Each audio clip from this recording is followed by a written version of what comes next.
நமக்காக கர்த்தராகிய இயேசு கிறிஸ்து நமக்கு கொடுத்த வேத வசனம் மத்திய எழுதின சுவிசேஷ புத்தகம் 22ஆம் அதிகாரம் 18ஆம் வசனம். 22ஆம் அதிகாரம் 18ஆம் வசனத்தை கூட வாசிக்க. இயேசு அவர்கள் துர்க்குணத்தை அறிந்து இயேசு அவர்களுடைய துர்க்குணத்தை அறிந்து இயேசு அவர்களுடைய துர்க்குணத்தை அறிந்து துர்க்குணத்தை அவர்களுடைய துர்க்குணத்தை அறிந்து அறிந்து அறிந்து மாயக்காரரே மாயக்காரரே நீங்கள் ஏன் என்னை சோதிக்கிறீர்கள்? ஏன் என்னை சோதிக்கிறீர்கள்? பாருங்க, குணம் என்பது உங்களுக்கு நல்லா தெரியும். ஒரு மனுஷனுடைய பண்பு, மனுஷனுடைய செயல், மனுஷனுடைய நடவடிக்கை தான் அது குணம் என்று சொல்லுவார்கள். குணம் என்று நம்ம ஆராய்ச்சி பண்ண அவசியம் இல்லை. உங்களுக்கு தெரியும் குணம் என்று தெரியும் என்று சொன்னா ஒரு அழகிய சொல்லலாம். அப்ப குணம் என்று சொன்னா நம்ம ஆராய்ச்சி பண்ண வேண்டியதில்லை, எல்லாமே நமக்கு குணம் என்ற வார்த்தை தெரியும். ஆனா குணத்துக்குரிய காரியத்தை குறித்து நம்ம பார்க்க வேறும் குணத்தை குறித்து சொல்லுகிறது. இன்னைக்கு உலகத்துல வாழ்கிற ஒவ்வொரு குடும்பத்திலும் ஒவ்வொரு மனுஷனிடத்திலும் அவங்களுக்கு நட்பு உறவினத்திலும் எத்தனையோ குணமுள்ள மனிதர்களை நம்ம அனுதினம் பார்க்கிறோம், அனுதினம் நம்ம பார்த்து கொண்டிருக்கிறோம். நான் சொல்லுகிறேன் கர்த்தருடைய பிள்ளைகளே, இப்படிப்பட்ட குணமுள்ளவர்கள் இருக்கிறார்கள். ஆனா இயேசு பூமியில வாழ்ந்த காலத்திலே இயேசுவோடு இப்படிப்பட்ட துர்குணம் உள்ளவர்களும் இயேசுவின் பக்கத்திலே இருந்தார்கள். அப்ப இது வந்து என்ன தெரியுமா, ஒருத்தன் கிறிஸ்தவனா இருந்தா நல்லவனா இருப்பான், நல்ல குணம் உள்ளவனா இருப்பான் என்று கிடையாது. ஒரு கிறிஸ்தவ குடும்பம் சொன்னா அந்த குடும்பத்தில் இருக்கிறவங்க எல்லாரும் நற்குணமா இருப்பான் என்று சொல்ல முடியாது. அல்லேலூயா. இயேசுவை ஏற்றுக்கொள்ளாதவனோ இயேசு பற்றி தெரியாதவனோ துர்குணம் உள்ளவன் என்று நம்ம சொல்ல முடியாது. அப்போ துர்குணம் என்பது அவனுடைய சரீரத்திலே இருக்கிறது. அவனுடைய குணமாவே அவனுடைய எப்படி ஒரு கையிலே 5 விரல் இருக்கிறதோ பாருங்க, 2 கைகள் இருக்கிறதோ 2 கால்கள் இருக்கிறது போல ஒவ்வொரு மனுஷனுக்கும் குணம் என்பது கட்டாயம் இருக்கிறது. அல்லேலூயா. அந்த குணத்திலே அது துர்குணமா இல்லை நல்ல குணமா என்பதுதான் நமக்கு ஒரு அடையாளமா இருக்கிறது. அல்லேலூயா. எதுக்கு இதை நான் உங்களுக்கு போதித்து உங்களுக்கு சொல்லுறேன்னு சொன்னா, இந்த குணத்தை குறித்து வேதம் என்ன சொல்லுகிறது, இந்த குணத்தை குறித்து வேதம் என்ன சொல்லுகிறது என்று பார்ப்போம். அந்த என்ன சம்பவம் நடக்குதுன்னு சொன்னா பாருங்க, இயேசு அந்த தேசத்துல பக்கத்துல வெளியில போயிட்டு சுவிசேஷம் சொல்லிட்டு நற்செய்தி சொல்லிவிட்டு அந்த ஊர் வழியா வருகிறாங்க. ஊர் வழியா வரும் பொழுது இவர்கள் அவருக்கு எதிர்த்து நிற்கிற ஒரு கூட்டம், சதிசெயர் பரிசெயர் என்று சொல்லப்படுகிற ஒரு கூட்டம் இருந்தது. ராஜாவினுடைய வேலைகளை செய்ய ஒரு கூட்டம் இருந்தது. இவரை ஏதாயிலும் பேசி இவர்கிட்ட ஏதாயிலும் சொல்லி இவர்களுக்கு ஏதாவது பேசும் பொழுது அவர் தேவதூஷணம் எல்லாம் சொல்லுவாரு, இவர் ராஜாவுக்கு விரோதமா பேசுவாரு. அப்ப நம்ம என்ன பண்ணுவோம், 2-3 சாட்சி அதை கவனிக்க வைத்து அது ராஜா கிட்ட சொல்லி இவரை ஏதாயிலும் செய்ய வேண்டும் என்று சொல்லி, எப்படி துர்குணம் உள்ளவர்கள் என்ன வந்து கேட்கிறாங்கன்னா, நீங்கள் ரவியே, நீங்க ரொம்ப நல்ல தீர்க்கதரிசியே, நீங்க ரொம்ப அன்பானவர், நீங்க நல்லவர் நாங்க கேள்விப்பட்டோம். ஆனா நீங்க ரொம்ப நல்லவர், நாங்க உங்ககிட்ட ஒரே ஒரு காரியத்தை கேட்கணும், எங்களுக்கு தெரியல, சொல்லிக் கொடுங்கன்னு சொல்லிட்டு பண்பாய் வந்து கேட்கிறாங்க. என்னப்பா அப்படின்ட்டு அவர் கேட்காம அவங்க துர்குணத்தை அவர் அறிந்து, நல்லா கேட்டுங்க, அவங்க பேசக்கிட்ட வரும்போது அவங்க துர்குணத்தை அவர் அறிந்து என்ன வார்த்தை சொல்றாருன்னா, சரி சொல்லுங்க என்னதான் உங்களுக்கு வேணும்னு சொல்லி சொன்னா, கையில இருக்கிற ஞானத்தை பாருங்க, நம்ம ராஜாவுக்கு வரி கட்டலாமா, நம்ம ராஜாவுக்கு கட்டலாமா கட்டப்படாது. நல்லா கேட்டுக்கொள்ளுங்க. சட்டத்தின் 2 விதமா கேள்வி கேட்கிறாங்க. சட்டத்தின்படி பார்த்தா தேவனுக்கு நம்ம செய்யணும், புரியுதுங்களா இல்லையா, உலகத்துக்கு எதுவும் செய்யக்கூடாது. அப்போ இவர்கிட்ட வந்து கேட்டா, இவர் உலகத்துக்கு செய்ய ராஜாக்கு எதுவும் கொடுக்க கூடாது சொன்னா, ராஜாக்கு எப்படி நீ கப்பம் கட்ட மாட்டேன், எப்படி நீ வரி கட்ட மாட்டேன் அப்படி சொல்லி புடிச்சிடலாம். இப்படி சொன்னார்னா இவர் தேவதூஷணம் சொல்றாருன்னு ஜனம் கிட்ட மாட்டி விடலான்னு சொல்லிட்டு 2 காரியத்தை ஒரே கேள்வியில 2 பதிலுக்கு உண்டான காரியத்தை கேட்கிறாங்க. அவர் ஒரே வார்த்தை கேட்டார், கையில என்ன வச்சிருக்கிற நாணயம் காட்டு பண்ண 2 பக்கம் திருப்பி பார்த்துட்டு, இதுல யாரோட பேர், இதுல ஏதோ ஒரு முகம் போட்டிருக்கு, என்ன ராஜாவோட முகம், அது கீழே ஏதோ பேர் போட்டிருக்கு, என்ன ராஜாவோட பேர். அப்போ ராயனுக்கும் கர்த்தருடைய கர்த்தருக்கு செய்யணும். அவங்க என்ன பதில் பேசுறதுன்னு தெரியாம போயிட்டாங்க. உங்களுக்கு புரியுதா இல்லையா? அப்ப ராஜா உங்களுக்கு கொடுத்ததும் ராஜாவுடைய அதிகாரம் உள்ள காரியத்தை ராஜாக்கு செய்ய தப்பு கிடையாது.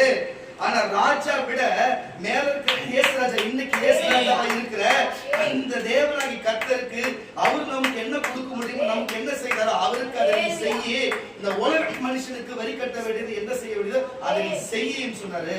அவங்க பதிலே சொல்ல முடியாத துர்குணம் உள்ளவர்கள். வாசிக்க கேட்ட அந்த வசனத்தை கூட அது முன்னாடி 18 தான் வாசிச்ச, 17 வாசியா. ஆதலால் வாசிங்க, தங்கள் சீஷரையும் தங்களுடைய சீஷரையும் ஏரோதையும் அவரிடத்தில் அனுப்பினார்கள். தங்கள் சீஷரையும் ஏரோதையும் அவரிடத்தில் அனுப்பினார்கள். அவர்கள் வந்து ஏரோதையும் அப்படி சொல்லுவாங்க. ஏரோதியரையும் அவரிடத்திலே அனுப்பினார்கள்.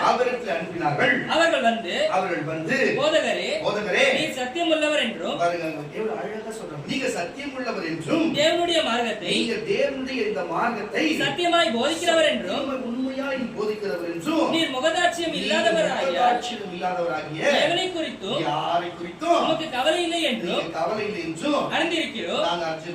ஆதலால் நமக்கு எப்படி தோன்றுகிறது, எப்படி தோணுது, ராயனுக்கு வரி கொடுக்கிறது, ராயனுக்கு நம்ம போய் கப்பம் கட்டுறது, வரி கட்டுறது நியாயமோ அல்லவோ, அது நியாயமா இல்லையா, அதை எங்களுக்கு சொல்லுங்க கேட்டாங்க. சொல்லுங்கன்னு கேட்டாங்க. எங்க ராஜா இடத்துல இருந்து வந்து ஏரோது யாரு, ஏரோதிகள் யாரு, அவங்க வம்சம் அவங்க வந்து கேட்கறது இல்லாத எப்படி கேட்கிறாங்க, வாசி எங்களுக்கு சொல்லுமென்று கேட்டார்கள். எங்களுக்கு சொல்லுமென்று கேட்டார்கள். இயேசு அவர்கள் துர்க்குணத்தை அறிந்து அவங்களுடைய துர்க்குணத்தை இன்னைக்கு குணம் என்று தலைப்பு போட்டுங்க. அது என்ன குணம், நல்ல குணமா தீய குணமா என்று சொல்லு. துர்க்குணத்தை அறிந்து மாயக்காரரே நீங்கள் என்னை ஏன் சோதிக்கிறீர்கள் என்று சொன்னார். அப்புறம் வரிகாசை எனக்கு காண்பியுங்கள் என்றார். எந்த வரி காசு வச்சிருக்கீங்க அதை என்கிட்ட காண்பிங்க. அவர்கள் ஒரு பணத்தை அவரிடத்திலே கொண்டு வந்தார்கள். அப்பொழுது அவர் இந்த சொர்பமும் மேலெழுத்தும் இந்த மேலெழுத்தும் யாருடையது என்று கேட்டார்கள். ராயனுடையது என்றார்கள். அதற்கு அவர் அப்படியானால் ராயனுடையதே ராயனுக்கும் ராஜாவுக்கும் தேவனுடையது தேவனாகிய கர்த்தருக்கும் செலுத்துங்கள் என்றார். அவர்கள் அதை கேட்டு ஆச்சரியப்பட்டு என்ன மாதிரி பதில் சொல்லி ஆச்சரியப்பட்டு அவரை விட்டு போய்விட்டார்கள். போனாங்களா? ஹalleluya. யாரு கிட்ட நேத்து வெள்ளிக்கிழமை பாத்தீங்களா ஒரு கூத்த பாத்தீங்களா இல்லையா? வெள்ளிக்கிழமை நீங்க வந்துதான் உங்களுக்கு தெரிஞ்சிருக்கும். இங்க என்ன இருக்கா வராப்பா, எதுக்கு இதை சொல்லுகிறேன்னு சொன்னா, ஏன்னா நம்ம சூனிய மந்திரம் பார்க்க மக்கள் மைப்பொண்டு பார்க்கிற வேலையை பார்க்க தீர்க்க தரிசனம் தெரியல. தேவன் சொல்றதான் நான் சொல்லுவேன். மத்தவங்க சில பேர் என்ன பண்ணுவாங்க, வீம்புக்காக அவங்க பத்தி எப்படி இவங்க பத்தி எப்படின்னு சொல்லி அவங்க கேட்டு ஏசப்பட்டு தெரிஞ்சுப்பாரு.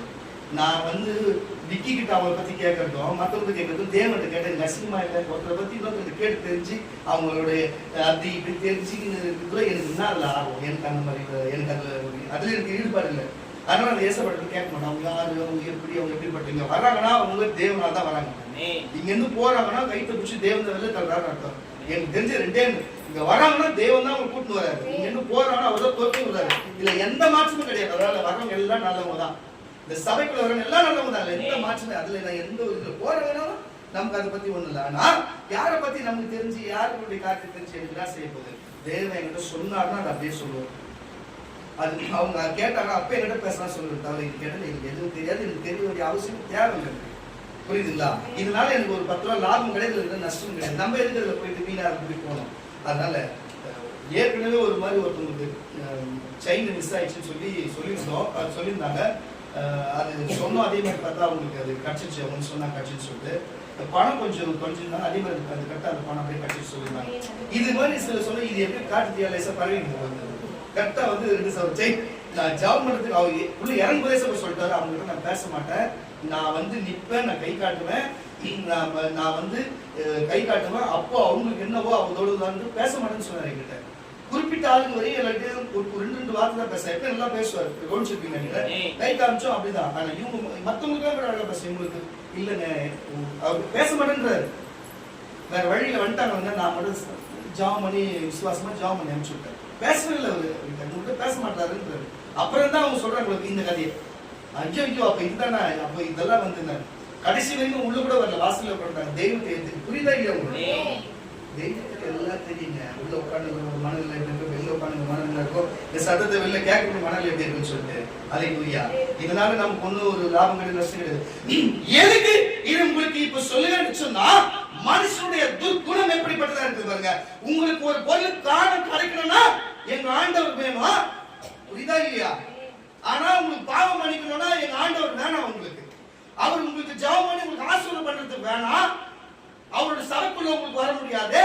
அவருடைய உபதேசத்தை ஜெபம் பண்ணும்போது கேட்க உங்களால முடியாது. அவர் பார்த்துட்டு உங்களை கை தட்ட முடியாது. ஆனா உங்களுடைய காணுன்ற பொருள் மட்டும் நாங்க சொல்லணும். இந்த எண்ணத்தோட பேர் என்ன நீங்க சொல்லுங்க. யாரோ ஒன்று சொல்லுங்க. தேக்குமா நீ சொல்லு. காரணத்தட்டு வெளியில சொல்லு. இதுதான் துர்க்குணம். இதுதான் நான் இங்க வந்தது அப்படி இல்லை, கர்த்தர் உங்களுக்கு செஞ்சாரு. அந்த நன்றி விசுவாசத்தை நினைச்சு நான் வாழ்நாள் முழுவதும் அவருக்காகவே இருப்பிட்டு வந்துக்கிறவர். நல்ல குணம். இதுதான் பரிசுத்தமான குணம். இன்னும் கைத்தட்டு கம்மியா எதுக்கு இதை சொல்லுகிறேன்னு சொன்னா, நினைச்சிருக்கலாம் பாஸ்டர் விக்கி கூட, ஐயோ நான் ஊழியர் செய்யற பாஸ்டா இருக்கிற பைபிள் வச்சு படிச்சு எல்லாமே பண்ண, அண்ணன் கூடவே இருக்கிற, இயேசுவ கூடவே இருக்கிற, எல்லாமே எனக்கு கொடுத்துருந்தாரு, இந்த ஒண்ணு மட்டும் எனக்கு கொடுத்துட்டாரு. அவன் நினைச்சிருக்கலாம், அதை நினைச்சு அவன் ஃபீல் பண்ணிக்கலாம். நானே ஃபீல் பண்ண அவனுக்காக. ஆனா அவன் ஃபீல் பண்ண, ஆனா அவன் அதை பத்தி ஒரு பெருசா பொருட்டாவே எடுத்துக்கல. ஏன்னா அவன் குணம் தேவனுக்கு துர்க்குணமா இருந்துச்சுங்க, உடனே போயிட்டு இருப்பான். தலைவலி சரி பண்ண மாட்டேங்குது, ஒரு கடவுளா? அப்ப கண்ணு குத்தாரு, காது குத்தாருறாங்க, எனக்கு ஒரு தலைவலி சரி பண்ண மாட்டாரு. அப்ப நான் எப்படி அவரு யாருதான் சொல்லுவாங்க துர்குணம் உள்ள ஆள்கள். ஆனா சொல்ற புரிஞ்சுக்கணும். எதுக்கு இதை சொல்லணும்னு சொன்னா, அதுதான் விசுவாசம். விசுவாசம் ரெண்டு டைப் இருக்கு. நம்பிக்கை என்ன விசுவாசம், ஒருத்தவங்களோட பழனம் அவங்களுக்கு நம்பிக்கையா இருக்கிறது. ரெண்டுமே விசுவாசம், இது ரெண்டும் ஒண்ணுதான். இந்த ரெண்டு இயேசுவை கேட்கிறாரு. விசுவாசிக்கிறவன் பதறான், விசுவாசிக்கக்கூடும். உனக்கு கடுகளவு விசுவாசம் இருந்தா இந்த மலையை பார்த்து சமுத்திரம் தள்ளுண்டு போவாங்க போகும் சொன்னார். புரியுதா? இதுதான் மனுஷாருக்கு. விசுவாசம் இல்லாதவங்க, நம்பிக்கை இல்லாதவங்க எப்படி தெரியுமா, எப்படி சொல்லுவாங்க, நான் ஒரு காரியத்தை நம்ப மாட்டாங்க மற்றவங்க. அல்லேலூயா. மனுஷனே நம்ப மாட்டேன், மனுஷன் செய்யாது. ஒரு கடவுளே நம்ப வந்துட்டு கடவுளுடைய அசிஸ்டன்ட் கிட்ட வந்து கேட்ட மட்டும் செஞ்சிட முடியுமா? வாங்கி கொடுக்க நம்ம அவர்கிட்ட இருந்து அவரே நீ நம்பாத போது நான் என்ன தப்பு இடையில கேட்கறது, நீ ஓடுற அப்படின்னு என்ன முன்னால் நான் கேட்ட பேர் எழுதணும். அல்லேலூயா. இப்ப இதுல இருந்து உங்களுக்கு சொல்ல வருதானா, துர்குணம் உள்ளவர்கள் நம்மளை சுற்றிலும் இருக்கிறார்கள், நமக்குள்ளவும் இருக்கிறார்கள், வெளியிலும் இருக்கிறார்கள், உறவுகளிலும் இருக்கிறார்கள். நீ எப்படிப்பட்ட ஆளா இருக்கிற, உனக்கு என்ன குணம் இருக்கிறது, உனக்கு என்ன குணம் இருக்கிறது என்பதுதான் இன்றைக்கு.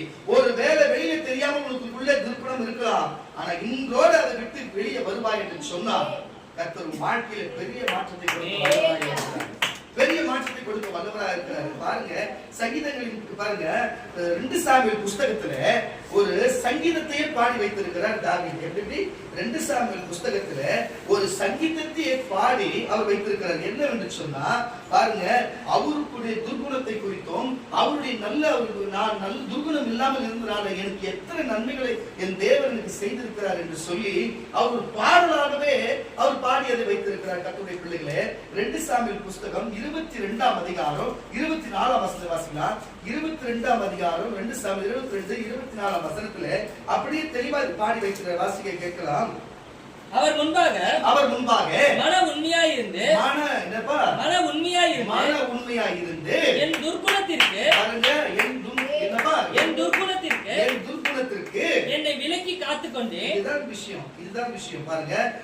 எல்லாருக்குள்ளும் ஒரு நல்ல குணம் துர்குணம் வரும், ஆனா துர்குணத்துக்கு நானே விலக்கி காத்துக்கினேன். ஆகையால் கர்த்தர் என் நீதிக்கு தக்கதாகவும் நம்முடைய கண்களுக்கு முன் இருக்கிற என் சுத்திகரிப்பு தக்கதாகவும் எனக்கு பலனளித்தார். தயவு உள்ளவனுக்கு நீர் தயவு உள்ளவராகவும் உத்தமனுக்கு நீர் உத்தமராகவும். நல்ல இதான் பாயிண்டா வரும் பாருங்க. தயவு உள்ளவனுக்கு அவர் தயவு உள்ளவராகவும், உத்தமனுக்கு நீர் உத்தமராகவும், புனிதருக்கு நீர் புனிதராகவும், பரிசுத்தராகவும், மாறுபாடானவர்களுக்கு நீர் மாறுபாடாக இருக்கிறவராகவும், பாருங்க மாறுபாடு உள்ளவர்களாக இருக்கிறதாகவும் தோன்றுவி சிறுமைப்பட்ட ஜனத்தை, பாருங்க சிறுமை ஒண்ணுமே இல்ல நம்மள போல ஜனத்தை ரட்சிப்பி காப்பாற்றுவார். மேட்டுமையானவர்களை பாருங்க, பெருமை என்கிட்ட எல்லாம் இருக்குது, நான் அங்க போய் என்கிட்ட பணம் அந்த பொருள் இந்த பொருள் சொல்லுகிறவர்களுக்கு மேட்டுமையானவர்களை தாழ்த்த உம்முடைய கண்கள் அவர்கள் விரோதமாய் திரும்பி இருக்கிறது. கர்த்தராகிய தேவரை என் விளக்காய் இருக்கிறீர். கர்த்தர் என் இருளை வெளிச்சமாக்குகிறீர். உம்மாலே நான் ஒரு சேனைக்குள் பாய்ந்து போவேன். இப்படிப்பட்ட காரியம் இருக்கிறது. என் துர்குணத்துக்கு நான் மறைத்து வைத்து என் துர்குணத்தை விட்டு ஒழிந்தேன். நான் விட்டு ஒழிந்ததுனாலே நான் நல்லா இருக்கிறேன் என்று சொல்லுகிறாரு. பாருங்க, மனுஷனுக்கு சில நேரத்துல சில துர்குணங்கள் வரும், சில நேரத்துல நல்ல குணங்களும் சுத்தமான பரிசுத்த குணங்களும் வரும். ஆனா தேவன் நம்மளை எப்படி பார்க்கிறான்னு சொன்னா, தாவீதா இருக்கட்டும், சாமுவேலா இருக்கட்டும், மோசையா இருக்கட்டும், இல்ல பாஸ்டர் விக்கியா இருக்கட்டும், நானா இருக்கட்டும், எங்க அக்கா சகோதரர்கள் நீங்களா இருக்கட்டும், யாரா இருந்தாலும் தேவனுடைய பார்வை ஒன்றுதான். அது எந்த மாற்றமும் கிடையாது.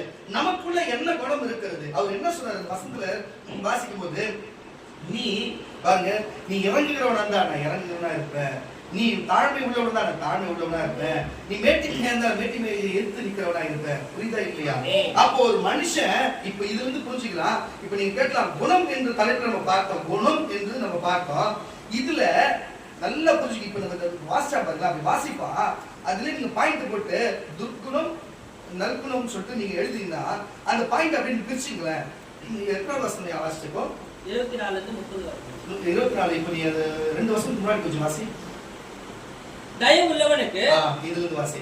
தயவு உள்ளவனுக்கு நீர் தயவு உள்ளவராகவும். நல்லா கேட்டுங்க. அப்போ ஒரு மனுஷனுக்கு மேல நம்ம தயவு வச்சா தயவு உள்ளவராகவும். நல்லா கேட்டுங்க. நான் சொல்றேன் என்ன சொல்றேன்னா, ஒரு மனுஷன் மேல ஒரு உதவியா ஒருத்தருக்கு நல்லது செஞ்சா தயவு. புரியுதா? அந்த தயவு நம்ம வச்சா அது நம்ம வாழ்க்கையில் நற்குணம். நற்குணம்ன்ற தலைப்பு எழுதிங்க. அது நற்குணமா இருக்குது. தயவு வச்சா உத்தமனுக்கு பாருங்க, உத்தமனுக்கு நீர் உத்தமராகவும். பாருங்க, ஒருத்தர் நல்லவனா இருக்கானா அவனுக்கு நம்ம நல்லவங்களாகவும். புனிதருக்கு பாருங்க, ஒரு பரிசுத்தவானுக்கு நீர் புனிதராகவும். புனிதராகவும். மாறுபாடானவைகளுக்கு நீர் மாறுபாடானவர்களாகவும். இப்ப இது இந்த மாறுபாடான காரியம் இருக்குது. இது துர்க்குணத்துல வச்சுங்க. மாறுபாடு துர்க்குணத்துல எழுதிங்க பாயிண்ட். அடுத்ததா, சிறுமைப்பட்ட ஜனத்தை ரட்சிப்பி மேட்டிமையானவர்களை தாழ்த்த உம்முடைய கண்கள் அவர்களுக்கு விரோதமாய் திரும்பப்பட்டிருக்கிறது. தயவு உள்ளவனுக்கு. நல்லா கேட்டுங்க. இப்போ ஒரு மனுஷன் இன்னொரு மனுஷனுக்கு ஒரு உதவி செய்து ஒரு நன்மை செய்கிறானா, ஒரு தயவா இறங்குறான்னு சொன்னா அவனுக்கு நல்ல குணம் உள்ளவனா இருக்கிறா. அதுவே தயவு இல்லாத நீ இப்படிதான் பண்ணுவியா, நான் உனக்கு எதுவும் செய்ய மாட்டேன், நான் உனக்கு எதுவுமே பண்ண மாட்டேன், உனக்கு நான் எதுவும் கொடுக்க மாட்டேன்னு மனசு இறங்காத தயவு பாராட்ட இருக்கிறார், அவனுக்கு தான் துர்குணத்தின் ஆவியா இருக்குது. அவன் தான் துர்குணத்தின் உள்ளவனா இருக்கிறா. ஆனா கிறிஸ்தவனா இருந்தா நீ எப்படி இருக்க வேண்டும்? சகோதர சகோதரிகளே, நான் ஒருமையில பேசுகிறது என்னார்கள். நான் மெட்ராஸ்ல பிறந்து மெட்ராஸ்ல வளர்ந்ததால எனக்கு கொஞ்சம் அதிகமான வார்த்தை வர, தயவு செய்து மன்னிக்கணும். எதுக்கு நான் உங்களுக்கு சொல்லுகிறேன்னு சொன்னா, கர்த்தருடைய பிள்ளைகளே, ஏன் இதை சொல்ல சொன்னா, ஒரு கிறிஸ்தவனா இருந்தா அவனுக்கு நற்குணம் இருந்தா அவனுக்கு முதல்ல என்ன இருக்கும்? தயவு இருக்கும். அடுத்த வாசியம். உத்தமனுக்கு அப்ப உத்தமனுக்கு நீர் உத்தமராகவும். அவர் உத்தமனுக்கு உத்தமரா இருக்கிறாரு. புனிதருக்கு அவர் புனிதரா இருக்கிறாரு. மாறுபாடானவைகளுக்கு பாருங்க, நீ உத்தமனா இருந்தா நல்லா கேளுங்க. அப்போ நற்குணம் இருந்தா நீ உத்தமனா இருப்ப. எப்படி? அப்போ உத்தமனா இருக்கிறது நற்குணத்துல வருது. அல்லேலூயா. அடுத்ததுயா, புனிதருக்கு. அப்ப நீ பரிசுத்தமா இருக்கிறதும் உத்தமத்துல வருது. புனிதராகவும் மாறுபாடானவைகளுக்கு. பாருங்க, இது மாறுபாடான காரியம்னா இங்க ஒரு பேசுறது, அங்க ஒரு பேசுறது, இங்க ஒரு நினைக்கிறது, அங்க ஒன்று சொல்றது, இதுதான் மாறுபாடானது. அல்லேலூயா. கிறிஸ்தவத்துக்குள்ளே இருக்கும், குடும்பத்துக்குள்ளே இருக்கும், வெளியிலே இருக்கும். இந்த மாறுபாடான ஆட்கள் எல்லாம் துர்குணத்துல சேர்க்கணும். அடுத்தது, மாறுபாடானவர்களாக தோன்றுவி சிறுமைப்பட்ட ஜனத்தை ரட்சிப்பி. பாருங்க, யார் எல்லாம் நம்மளை விட கீழே இருக்கிறாங்களோ, நம்ம பாருங்க, நமக்கு மேலேயும் ஜனங்க இருக்கிறாங்க, வசதியும் வாய்ப்பிலையும், நமக்கு கீழேயும் வசதி வாய்ப்பிலையும் கம்மியானவங்களா இருக்கிறாங்க. ஆனா எப்பவுமே மேல் தட்டுல இருக்கிற மக்கள் கீழ்த்தட்டுல இருக்கிறவங்களை எப்பவுமே அடக்கி ஆளுகிறதே ஒரு வேலையா இருக்கிறது. அது எல்லா நாட்டிலும் அப்படி இருக்கும். ஆனா நம்ம அதே மாதிரி நமக்கு கீழே இருக்கிறவங்களையோ, நம்ம கூட வேலை செய்யறவங்களையோ, நம்மளை நேசிக்கிறவங்களோ, அவங்க கொஞ்சம் பொருளாதாரத்துல கஷ்டமா இருந்தாலும் அவங்க கொஞ்சம் நமக்கு ஒரு நம்ம மிரட்டி கிட்டி அந்த மாதிரி நம்ம அடிமைத்தனமா வைக்கிறதோ, அந்த மாதிரி எதெல்லாம் செய்தோம்னா தேவனும் நமக்கு அதை செய்வாரு. புரியுதா இல்லையா? தேவனும் அப்படிப்பட்ட காரியத்தை சிறுமைப்பட்டவனுக்கு நம்ம ஏதாவது சொன்னா, சிறுமைப்பட்டவனுக்கு நம்ம எதிர்த்து நின்னா தேவன் எப்படிப்பட்டவர? சிறுமைப்பட்டவனை அவர் ரட்சிக்கிற காப்பாற்றுறவரா இருக்கிறாரு. அதனால தயவு செய்து சொல்லுகிறேன், அப்போ சிறுமைப்பட்டவனை இன்னும் அடிமைப்படுத்துகிறவன் துர்குணத்துல சேர்ந்தவனா இருப்பான். அந்த சிறுமைப்பட்டவன் ரட்சிக்கிறவன் எந்தத்துல இருப்பான்? நற்குணத்துல சேர்ந்தவனா இருப்பான். தயவு செய்து அங்க இருக்கிறவங்க ஒத்தாசை செய், பிச்சைக்காரங்களுக்கு பிச்சை போடு, ஏழையா இருக்கிறவங்க ஒத்தாசை செய், அவங்களை மிரட்டாத, அவங்களை அடிக்காதே, தள்ளி போன்னு சொல்லாத, அவங்களுக்கு கொடுக்காத, அடக்கடைகளை கலப்பு இல்ல கொஞ்ச நேரம் வெயிட் பண்ண வச்சு நிக்க வச்சு இது லாஸ்டா பார்த்துட்டு இல்லைன்னு சொல்லாத. இந்த மாதிரி பண்றதெல்லாம் நீ மேட்டிலியா இருந்து அவங்கள சிறுமைப்பட்டு இருக்கிறாங்கன்னு சொல்லி அவங்க அழுத்துறது போல இருக்கும். ஆனா தேவன் பார்த்து கொண்டு இருப்பார், சிறுமைப்பட்டவனை கர்த்தர் ரட்சிக்க வல்லவரா இருக்கிறாரு. அப்போ தயவு செய்து சொல்லுகிறேன், நற்குணம் இருந்தா சிறுமைப்பட்டவனுக்கு தேவன் அவங்களுக்கு ரட்சிக்கிறது போல நீயும் ரட்சிக்கணும்ன்றார். அல்லேலூயா. அப்ப ரட்சிக்கிறவன் தான், அவங்க ஒத்தாசை பண்ணுகிறவன் தான் நற்குணத்துல சேர்றான். விட்டத்துல வாசி. மேட்டிமையானவர்களை தாழ்த்த உங்களுடைய கண்கள். உங்களுக்கு புரியுதா? நான் இவ்வளவு பணம் வச்சிருக்கிறேன், இந்த வீடியோவுல இந்த பணம் வச்சிருக்கிற இந்த தெரு எவ்வளோ, நான் இவ்வளவு பணம் வச்சிருக்கிற இந்த காடு எவ்வளோ, நான் இந்த பணம் வச்சிருக்கிற இந்த இத்தனை சவரம் எங்க எவ்வளோ, இந்த வண்டி எவ்வளோ, அந்த வண்டி எவ்வளவு சொல்லி கையில பணமே வந்திருக்காது, அது அவளுக்கு இருக்கவே இருக்காது. ஆனா ஒரு நம்பிக்கையில சொல்றது அந்த மாதிரி தான் மேட்டின்மையான எண்ணம். மேட்டின்மையான எண்ணம். உன் வீட்டையும் சொல்ல சேர்த்து வாங்கிக்கலாம், உன் வீட்டையும் சொல்ல சேர்த்து வாங்கிக்கலாம்.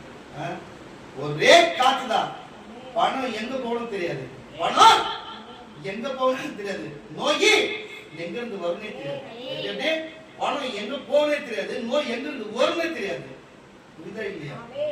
தயவு செய்து புரிஞ்சுக்க. இந்த மேட்டுமையான புத்தி இருக்குன்னு சொன்னா, மேட்டுமையான புத்தி வருதுன்னா அது என்ன எண்ணத்துல வரும், அது துர்க்குணத்துல வரும். அப்ப மேட்டுமையா அப்படியே ஒரு வாழ்க்கை நம்ம பார்க்கிறோம். போட்டுக்க ட்ரெஸ்ல கீஞ்ச ட்ரெஸ்ஸ போட்டுக்குன்னு தலையில எண்ணெய் வைக்க முடியாது, அவ்வளவு வேதனையான ஒரு வாழ்க்கையை வாழ்ந்ததெல்லாம் இன்னைக்கு நெஞ்சு நிமித்தி மட்டும் மரியாதை இல்லாத மேட்டுமையான எண்ணம். அப்போ தேவன் இதுக்கு முன்பு இவங்களை இப்படி வைத்திருக்கிறார் என்று சொன்னா அப்ப அதுல காரணம் இருக்கிறது. நீங்களே நிறைய பேர் அப்படி பார்த்துருக்கீங்க இல்லையா? உங்க வாழ்க்கையில நீங்க எவ்வளவு பேர் கடந்து வந்திருக்கீங்க. இப்படிப்பட்ட எண்ணம் உள்ளவர்கள் துர்குணம் உள்ளவர்கள். இப்படி அவர்கள் துர்குணம் இருக்கிறதால்தான் அவர்களே குடும்பத்தை இன்னமும் விளங்காத வைத்திருக்கிறதுக்கு காரணமே துர்குணம் உள்ளவர் தான். இவர்களுக்கு ஒரு பணங்காசு வந்ததா எப்படி மேட்டிமையான எண்ணம் வந்த மனசு. ஒரு மனுஷனா பிறந்தா நம்ம எப்படி இருந்தோம், நம்ம எங்க இருந்தோம், நம்ம எப்படி இருந்தோம், இன்னைக்கு நம்ம எப்படி இருக்கிறோம் அதை நினைச்சு பார்க்கல. இவங்க நம்ம ராயல் மாதிரியும் வெளிநாட்டுல இருந்து தப்பித்து வந்தவங்க மாதிரியும் வெளிநாட்டு பிரச்சனை மாதிரியும் இப்படிப்பட்ட ஒரு எண்ணங்கள் நான் சொல்லுங்க. இந்த மேட்டிமையான எண்ணங்கள் எங்க இருந்து வரும்? அல்லேலூயா. நல்லக்காரங்களுக்கு அப்படி மேட்டிமையா நமக்கு செய்கிறது இல்லை. அல்லேலூயா. இப்படிப்பட்ட எண்ணங்கள் வரும். ஒரே ஒரு காத்து வந்தா பணம் எங்க ஓடும், பறந்து ஓடிப்போ, நோய் பறந்து வந்து ஓட்டிக்கோ. எப்படி வருது இதெல்லாம் புரிஞ்சுக்கணும். இந்த மேட்டிமையான எண்ணம் வந்தா இப்படிப்பட்ட எண்ணம் உள்ளவர்களுக்கு என்ன பண்ண இருக்குது? துர்குணம் இருக்கிறது. துர்குணம் இருக்கிறவன் எங்க போவான்? நரகத்துல தள்ளப்படுவான். அல்லேலூயா. தயவு செய்து உங்ககிட்ட பணம் காசு இருந்தா, உங்ககிட்ட இடம் பொருள் இருந்தா, உங்ககிட்ட நகைகள் இருந்தா, நீங்கள் யாரையும் பார்த்து உங்களுக்கு கீழே இருக்கிறவனை பார்த்து நீங்க தயவு செய்து என்ன சொல்ற, நீங்கள் அப்படி மேட்டிமையான காரியத்தை செய்யாதீர்கள். அப்படி மேட்டிமையான காரியத்தை செய்கிறவன் துர்குணத்தில் சேருவா. நீங்கள் எல்லாரோடும் சம உரிமையா எல்லாரோடும் அன்போடு நேசித்து பழகுங்கள் சொன்னா தேவன் உங்களோடு இருப்பார். அல்லேலூயா. வீட்டுக்குள் மீதி வாசிக்க கேட்கலாம். மேட்டிமையானவர்களை தாழ்த்த உம்முடைய கண்கள் அவருக்கு விரோதமாய் திரும்பப்பட்டிருக்கிறது. நல்லா புரிஞ்சுக்கோ. தேவனுடைய கண்ணே விரோதமாய் திரும்பப்பட்டிருக்கிறது. கர்த்தராகிய தேவரீர் என் விளக்காய் இருக்கிறீர், என் விளக்காய் இருக்கிறீர். கர்த்தர் என் இருளை வெளிச்சமாக்குகிறவர், என் இருளை வெளிச்சமாக்குகிறீர். உம்மாலே நான் ஒரு சேனைக்குள் பாய்ந்து போவேன். இப்படி அவர் சொல்றாரு. நீங்க அதுல 1ஆம் வசனத்தை வாசிங்க. ஃபர்ஸ்ட் வசனத்தை வாசிங்க. கர்த்தர் தாவீதை அவருடைய எல்லா சத்துருக்களின் கைக்கும் சவுலின் கைக்கும் நீங்களாக்கி விடுவித்த போது கர்த்தருக்கு முன்பாக பாடின பாட்டு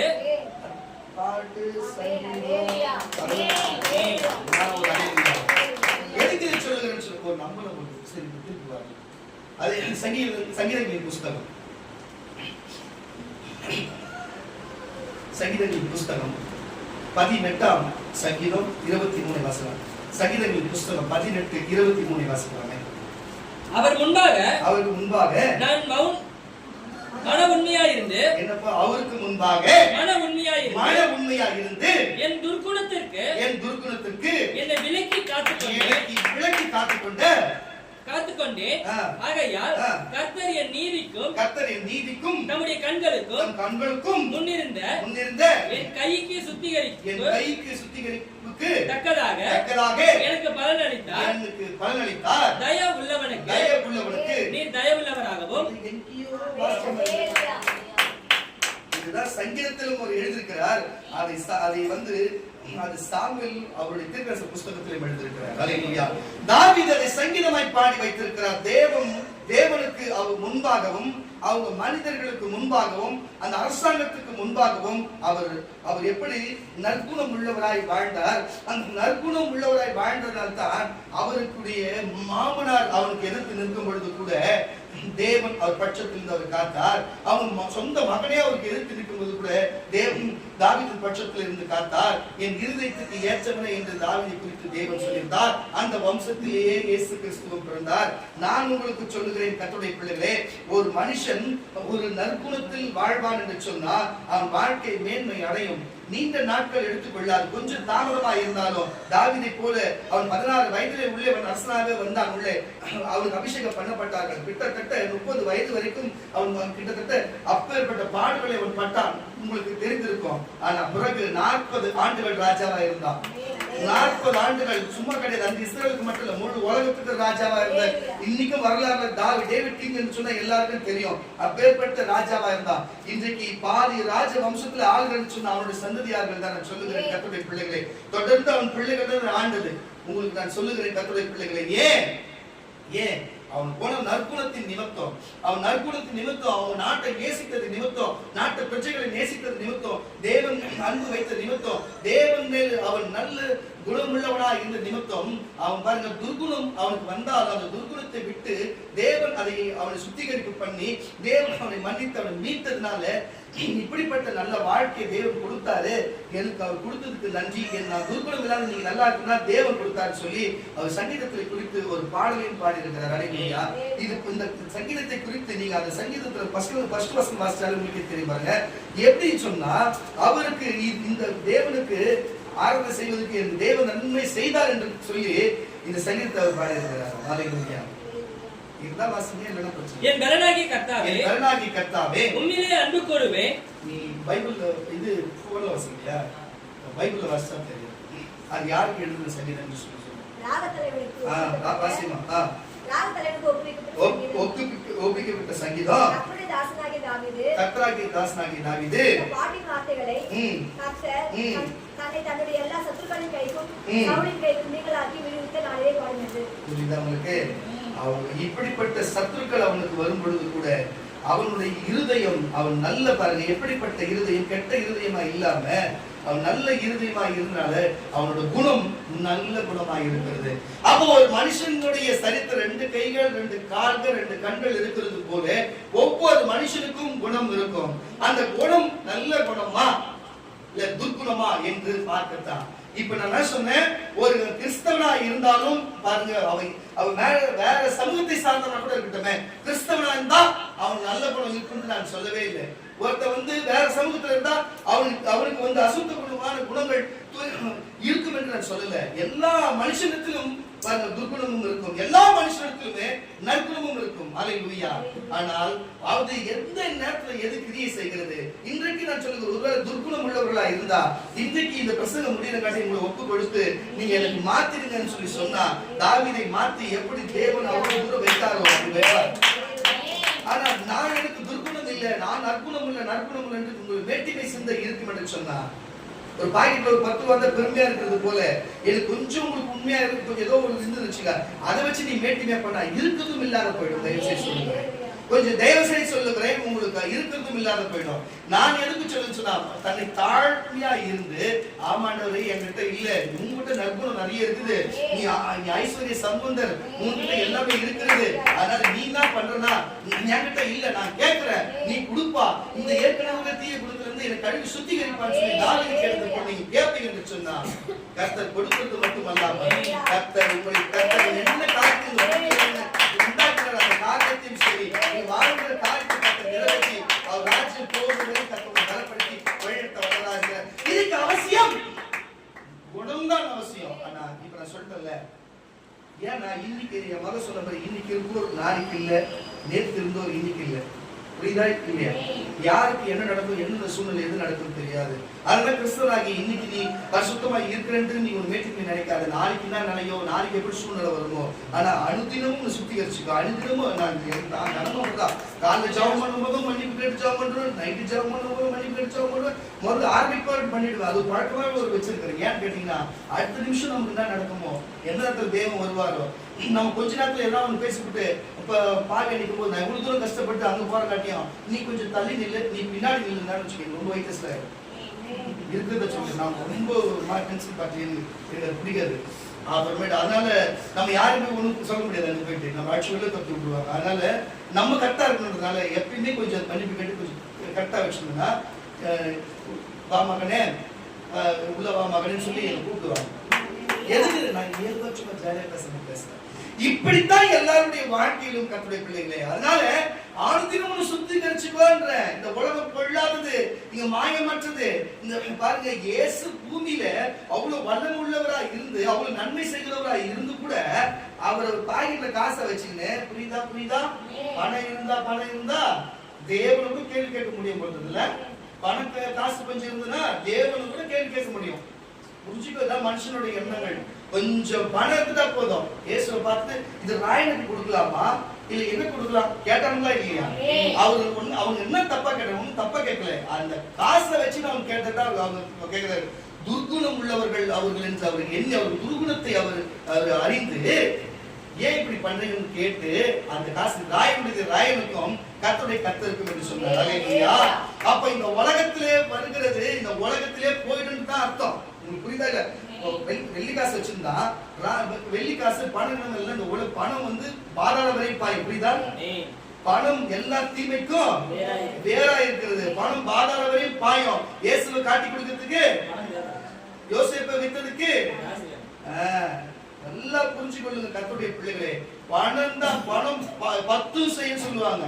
அது போல பணத்தை வச்சுக்கின்னு இயேசு கிட்ட கேட்க துர்குணத்தை அறிந்து இப்படிப்பட்ட காரியத்தை சொல்லுகிறார். அல்லேலூயா. ராயனுக்கும் கர்த்தருக்கு செய்யுங்கன்னு சொல்லி, இந்த உலகத்துல தேவன் கொடுக்கறத ராயன் தடுக்க முடியாது, ராயன் கொடுக்கறத தேவனால தடுக்க முடியும். அல்லேலூயா.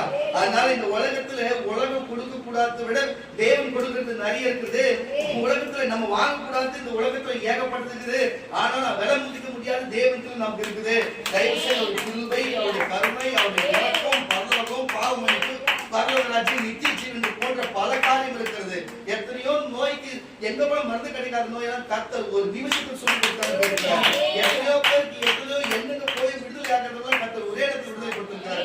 எத்தனை சாவின் விழுப்பில போய் இருந்தவர்கள் கர்த்தர் தூக்கி விட்டு வாழ வைத்திருக்கிறாரு. கர்த்தருக்கு விலை மதிக்க முடியாத அந்த கிருபை இருக்கிறதுனால ராயனுக்கு உலகத்துக்கு உலகம் எடுத்துக்கொள்ளும், உலகம் உலகத்துக்குள்ள சமர்ப்பணம் ஆயிடும். ஆனா கர்த்தருக்குரியதை கர்த்தர் தான் நம்ம கொடுக்க முடியும். அதுதான் அப்ப நற்குணம் இருக்கும் பொழுதுதான் கர்த்தருக்குரியது நம்ம கர்த்தருக்கு கொடுக்க முடியும். கர்த்தருக்குரியது நமக்குரியது கர்த்தர் கொடுங்க. ஆமாவா? நீங்க கர்த்தருக்கு கொடுங்க, கர்த்தர் உங்களுக்கு கொடுக்க முடியும். ஆனா துர்குணம் உள்ளவன் என்ன பண்ணுவான்னா, ராயனுக்கு கொடுத்துட்டாமா, ராயன் கிட்ட வாங்குவான். புரியுதா இல்லையா? இயேசுராஜா வர வரைக்கும் இங்க யாருதான் ராயன்? பிசாசு தான் ராயன். அவங்க கண்ட்ரோல தான் இருக்குது. அது இயேசு வந்தா ராஜாதி ராஜாவா மெஸ்ஸியா வர போகிறாரு. அது வரைக்கும் இவன் தான் ஆளுவான். அதுல எந்த மாற்ற கருத்து கிடையாது. அதாவது அவனுக்கு தான் அவன் எடுத்துட்டு போட்டோம். அவன் கண்ட்ரோல் அவன்கிட்ட இருக்குது. நான் திரும்ப வரும்போது என் கண்ட்ரோல் எனக்கு வரும். எனக்கு கொடுக்கறது நீ கொடுங்க, அவனுக்கு போட்ட போட்டுருந்தா அவன் போடுறது அவனுக்கு புரியா அப்படின்னாரு. அல்லேலூயா. தயவு செய்து புரிஞ்சு கொள்ளுங்க கர்த்தருடைய பிள்ளைகளே. இப்போ உங்க குணம் எப்படி இருக்குது? இது எதுக்கு சொல்றேன்னா, இயேசு பக்கத்துல இருந்தாலும் சரி, இயேசு உங்க வீட்டுல இருந்தாலும் சரி, துர்குணம் உள்ளவன் இருந்துதான் இருக்கிறான். புரியுதா? பச்சை வந்து இப்படி நேரத்துக்கு ஏற்ற மாதிரி மாறுகிறவன் மாறி கொடுத்தா, தேவைக்காக எல்லா காரியத்தையும் செய்கிறவன் செய்து கொடுத்தா இருக்கிறான். ஆனா அதெல்லாம் விட்டுடுங்க. ஆனா இன்னைக்கும் நற்குணம் உள்ளவன் இருந்துதான் இருக்கிறான். இன்னமும் தேவன் நேசித்து நற்குணம் உள்ளவர்களாக வாழ்ந்துதான் இருக்கிறான். அல்லேலூயா. நானும் சில சபை ஆட்கள் எல்லாம் பார்த்திருக்கிறேன். இந்த வெள்ளை கலர் ட்ரெஸ் போட்டு பார்த்துருக்கீங்களா? இந்த மாதிரி சர்ச்சை ஆளுங்க பார்த்தாலே எனக்கு ஒரு மாதிரியா இருக்கும். ஏன்னா என் சொந்த அனுபவத்தில் என் மனைவி நிறைய சொல்லிடுறாங்க, இவங்களாம் ஏன் தான் ஒருத்தன் கூட வந்து இந்த சிரிச்சு பேசுறது, ஒரு அன்பா நேசிக்கிறது ஏன் செய்ய மாட்டாங்க? ஏசு என்ன சொன்னாரு? உன்னை நேசிக்கிறது போல இருக்குதா இல்லையா? உன்னை நேசிக்கிறது போல நேசி, உண்மை அன்பு செலுத்துறது போல அன்பு செலுத்து, இப்படி சொல்லிட்டாங்க. அப்போ பேதுருவும் எல்லா பேதுரு சாப்பிடுறாரு, எல்லாம் பாருங்க அப்போஸ்தலர் சாப்பிடுறாங்க, அவங்க புரட்சாதி கூட போய் சாப்பிடுறாங்க, இவங்க இஸ்ரவேலருங்க அவங்க கூட சாப்பிட மாட்டேங்கிறாங்க. அப்போ பவுல் போய் சொல்றாரு, அப்படிலாம் கிடையாது, எல்லாரும் கூட நம்ம கலந்து சாப்பிடணும், நம்ம எல்லாம் ஒன்னா இருக்கணும் நினைக்கிறாங்க. அப்பேற்பட்ட பரிசுத்த ஜாதியா இருக்கிற இஸ்ரவேலர்களே, அந்த எபிரேயர்களே புரட்சாதி மக்களோடு உட்கார்ந்து சாப்பிடும்போது இவங்க மட்டும் கிறிஸ்தன் சொல்லிவிட்டு ஒரு அன்பு இல்லையா மனுஷன் மேல? என்ன இப்படி ஒரு கூட்டம்? என்னது இது? என்ன ஒரு கூட்டம்? நான் தான் 1,44,000 பேர், நாங்க மட்டும் தான் போவோம். அது எப்படி இது அப்படின்னு பார்த்தா, எல்லாரும் எப்பயோ போனவங்கள இப்ப நடந்துட்டு போயிட்டாங்க. போயிருச்சு இப்ப இருக்கிற 1,44,000 பேர் இருப்பாங்க. இந்த மாதிரிலாம் இந்த கழுத்துல எங்கன்னா போய் வருது தெரியல. எனக்கு அந்த சபைக்கு போறவங்க இருக்கிறாங்க, தயவு செய்து அவங்க நினைச்சு போடுவாங்க. எதுக்கு சொன்னா, இருக்கிறத நான் சொல்லுகிறேன், இன்னைக்கு இருக்கிறதை தெளிவுல நான் சொல்லுகிறேன். அல்லேலூயா. துர்க்குணமான காரியத்தை செய்யாதீங்கன்னு சொல்லுகிறேன். துர்க்குணமான காரியம் தான் இது. இது நான் சொல்லுறது புரிதா இல்லையா? நாங்க தான் நீங்களா நாங்களா? ஏன் ஏன் ஒரு அன்பை எத்தனையோ நாங்க என்ன ஒரு தேவை சிரிச்சு குச்சி பாப்பா இது கொஞ்சம் இப்படி போடு அப்படி கொஞ்சம் போடு அதெல்லாம் போடுவாங்க. நாங்க போய் பண்ணுவோம். மற்றவங்க கிட்ட பேசினா திட்டு ஓட்டி இவங்க கிட்ட பேசக்கூடாது. மற்றவங்க இந்து வேற சமூக ஆளுநர் பேசுற இவங்க சைடே நம்ம போகக்கூடாது. இயேசு புறஜாதி மக்களோடு உள்ள வந்தார். அவர் சகல ஜாதி சுவிசேஷம் சொல்லுன்னு சொன்னாரு. அவங்க ஜனத்துக்கு மட்டும் சொல்லல. புரிஞ்சுக்கணும் தயவு செய்து.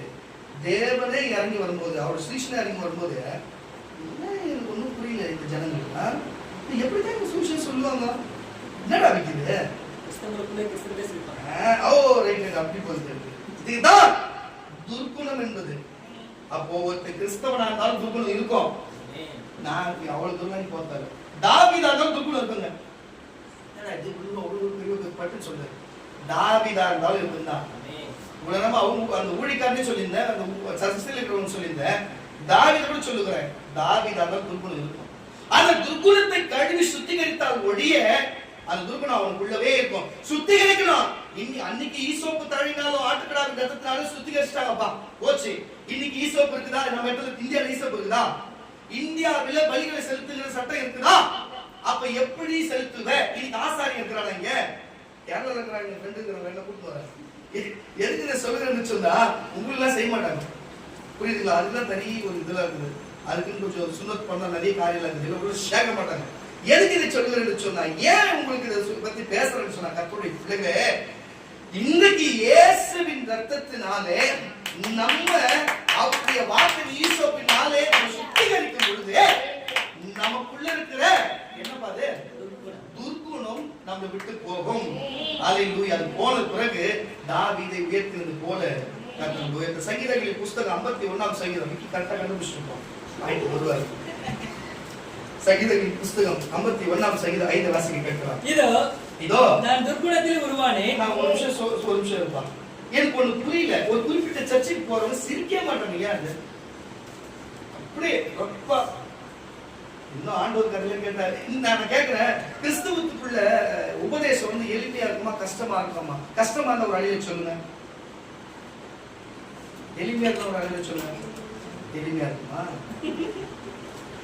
இயேசுவை பார்த்தே சொல்லிட்டு போனாங்க, ஐயோ இந்த உபதேசமா இவ்வளவு கடினமா இருக்குது, இதெல்லாம் உங்களால முடியாது, நீங்களே வச்சுக்க, நான் எங்க வீட்டுக்கு போறேன்னு ஓடினாங்க.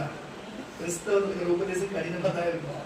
அது இங்க ஒரு நாள் முடிச்சு வாட்டுறேன் எத்தனை பேர் ஓடிட்டாங்க பார்த்தீங்களா? அதே நுவியா ஏசு நீங்க நினைச்சிருக்கீங்க நம்ம ஏசப்ப வந்து அந்த சைடு அப்படி மோகம் சைடை வச்சு ஒரு ஆட்டுக்குட்டி வச்சிருக்கா. எனக்கு தெரியல விக்கி எப்ப நான் ஏசப்ப ஆடு வச்சிருக்கிறேன். நிறைய பேர் சொல்றாங்க ஆடு வச்சிருக்கேன், சிவப்பு கலர் பிடிக்குமா ப்ளூ கலர்ல பிடிக்குமா? ஏய் எனக்கு ஒண்ணும் புரியல. எல்லாம் ஆட்டுக்குட்டி வச்சுக்கலாம் பாத்துக்கிறீங்களா நீங்க? அவங்க எப்ப ஆடு வச்சிருக்கேன்னு எனக்கு தெரியல. தச்ச வேலை செஞ்ச கார்பெண்டர் வேலை என்னோ தெரியல. அவங்க எதுவும் சொல்றாங்க இருக்கட்டும். இது எதுக்கு சொல்றேன், ஏசுமா அப்படியே அப்பாவியா இருந்தவரை ஒண்ணுமே தெரியாதுங்க. அவருக்கு எங்க குஜபல பலாஸ்கர சாரியை கூட அவர் எப்படி இருப்பாரு, அவர் எவ்வளவு அழித்திருப்பாரு, அவர் வாக்கு எப்படி இருக்கும், விபச்சார சந்ததி நேரடியா சொல்லுவாரு, நீ விபச்சார சந்ததி ஏங்குவாரு, அதுக்கு என்ன அசிங்கமான வாக்கு இருக்குதா அப்படியே கேட்பாரு. அவங்க ஜனங்களை பார்த்து இப்படி எல்லாம் நீங்க பண்றீங்களே, நீங்க கரெக்டான அப்படி நேர் முகம் கூட அப்படி பார்த்துக்கிட்டுவாரு தெரியுமா? அசுத்த கண்டித்து உணர்த்துவாரு. அப்படி அந்த ஸ்பாட்டை அவர் அப்போ சொன்ன அந்த ஸ்பாட்டை அவர் சாபம் விட்டுவாங்க. அப்பவே உன் பணம் உன்னோடு நாசமாக கடந்துடுவாங்க. முடியுமா? சர்ச்சில் ஜனம் ஓடுறேன் இப்படி பாஸ்டர், ஆனா நம்மகிட்ட ஓடினோட பரவாயில்லை நான் சொல்லுவேன். அப்படிதான் ஏன்னா வேற அப்படிதான் சொல்லு, என்னடா ஒரு கும்பரா பேசுறாருன்னு நினைச்சுக்காது. தயவு செய்து இருக்கிறத சொல்றேன். ஏன் உண்மையா நேசிக்கணும், நான் நேசிக்கலையா? அக்கா என் தங்கச்சி என் தம்பி உங்களுக்கு ஒடியாடலையா? நானு நீங்க எந்த இடத்துல வந்தாலும் ஐயோ உன் கதை சொல்ல நான் அழலையா? உன் கதையை உங்களுக்கு ஜாபம் பண்ண உன் கதை பிரச்சனை வச்சு நான் கண்ணு இருக்கு இல்லையா? அப்பவே மட்டும் எப்படி வந்துச்சு? இப்ப திட்டா மாதிரி திட்டுனா யாருன்னா உங்களுக்கு பிரச்சனை பட்டு நீ எங்கிட்ட சொல்லும் போது நான் உனக்கு சண்டை போடுறேன்னா புரியுதா இல்லையா? இடம் பொருள் இல்லையா? எங்கிருந்து பேசும்பொழுது தேவன் அதை பேசுகிறார், அங்கிருந்து பேசும்பொழுது சகோதரர் சகோதரர், அவ்வளவுதான் வித்தியாசம். தயவு செய்து அங்கிருந்து பேசுற கேட்கிறீங்களோ இங்கிருந்து பேச கண்டிப்பா வாசியா. இதோ நான் துர்குணத்தில் ஒருவானே. நல்ல கேட்டு இது தாவீதே சொல்றாரு வாயில. அப்போ அதான் சொல்றாரு, கிறிஸ்தவனா இருக்கட்டும் வேற சமூகத்துல இருக்கணும்னு சொல்ல. அப்ப துர்குணம்னு ஒரு சில காலத்துல வரும். சில பேர் உண்மையாக நல்லவங்களா இருப்பாங்க, சில பேர் உண்மையாக துர்குணமாவே இருப்பாங்க. நமக்கு அது வேணாம். நம்மளும் துர்குணத்துல பிறந்தவங்க தான். நம்மளும் சில பேருக்கு நம்ம துர்குணமான காரியம் செஞ்சோம்னா அது இனிமே தேவனுடைய ரத்தத்தில் இயேசுடைய ரத்தத்துல கழுவி சுத்திகரிச்சு நம்ம நற்குணமா மாத்துதான் சபை. சபையில வந்து சில பேர் போட்டுருப்பாங்க, சில சபையில பார்த்து வச்சுங்களேன், ஆஸ்வதிக்கப்பட்டவர்கள் உள்ள வாங்க அப்படின்ற மாதிரி. புரியுதா இல்லையா? அவன் ஆஸ்வதிக்கப்பட்டா ஏன்டா சர்ச்சைக்கு வரணும்? அவன் ஏன் வரணும் சர்ச்சைக்கு? அவன் ஆஸ்வதிக்கப்பட்ட ஏன் வரணும்?